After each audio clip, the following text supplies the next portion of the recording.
গ্রীষ্মকালীন রক্তের চাহিদা মেটাতে রক্তদান শিবিরের আয়োজন পূর্ব মেদিনীপুর জেলার কাঁথি ২ নম্বর ব্লকের পূর্ব গোবিন্দপুর লায়ন্স ক্লাবের।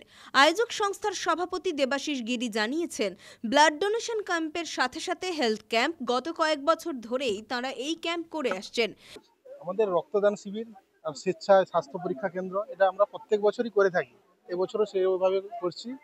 মানুষের সমাজ সেবার কাজে লাগার জন্য আমরা প্রস্তুত সবসময়ের জন্য।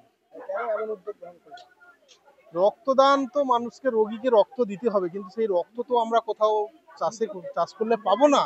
সেটা আমরা যদি না দিই, রক্তটা কোথা থেকে আসবে? এই জন্য আমরা মানুষের যাতে উপকারে লাগে, রোগী যাতে শ্রেষ্ঠ তার সুস্থ হয়, এই জন্য আমরা এখনো পর্যন্ত প্রায় 15 মতো হয়েছে এবং চলবে, আরো 2 ঘন্টা মতো হবে। এলাকার মানুষের স্বাস্থ্য ঠিক রাখতে, রক্তহীনতা দূর করতেই এই রক্তদান শিবিরের আয়োজন। আসলে এটা আমাদের প্রথম এক্সপিরিয়েন্স। আমরা এটা নিজে থেকেই এসেছি, আমাদের হঠাৎ ইচ্ছে হলো যে এটা আমাদের করা উচিত, যেহেতু আমাদের গ্রামের পক্ষ থেকে হয়েছে, তাই এটা আমরা নিজে থেকে এগিয়ে এসেছি। আমাদের কেউ ইনসিস্টও করেনি এবং আমাদের স্বেচ্ছায় আমরা এসেছি। খুবই ভালো লাগছে, কোনো অসুবিধা হয়নি। আমাদের গ্রামের তরফ থেকে খুব ভালো সুবিধে ব্যবস্থা সবই হয়েছে, আমাদের কোনো অসুবিধা হয়নি।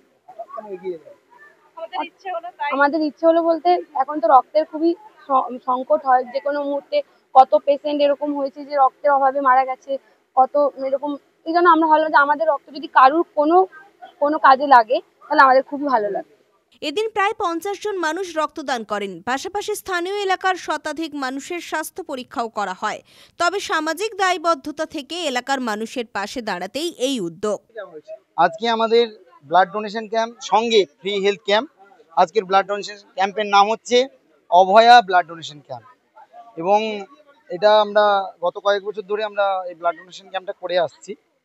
তো এলাকার মানুষদের যাতে স্বাস্থ্য এবং এলাকার মানুষের যে রক্তহীনতা বা বিভিন্ন মুমূর্ষু রোগীরা ব্লাড পাচ্ছে না, তার জন্য আজকের এই ক্যাম্প লায়ন্স ক্লাবের পক্ষ থেকে। এবং সঙ্গে ডক্টররা রয়েছেন, ডক্টর গৌরাঙ্গ মাইতি রয়েছেন, আরও অন্যান্য ডক্টররাও রয়েছেন, সঙ্গে আশা দিদিমণি, আশা কর্মীরা রয়েছেন আমাদের প্রাথমিক চিকিৎসা কেন্দ্রের। ওনারা যথেষ্ট সহযোগিতা করছেন, খুবই ভালো লাগছে। এলাকার মানুষ যথেষ্ট পূর্ণতা দিয়ে একদম সবাই সহযোগিতা করছে, মানে কিছু বলার নেই। আর আমরা চেষ্টা করেছি যাতে এলাকার প্রত্যেকটি পরিবার সুস্থ থাকতে পারে, স্বাভাবিক থাকতে পারে, সেই জন্য আমাদের ক্লাব থেকে ব্যবস্থাপনা আমরা করেছি, যাতে প্রত্যেকটি পরিবার মেডিসিন নিয়ে আমাদের ডক্টরদের আনিয়েছি, সঠিক চিকিৎসা পেয়ে যাতে ওনারা সুস্থ থাকতে পারে। পুলক বেরার রিপোর্ট, খবর বিসিবিএস।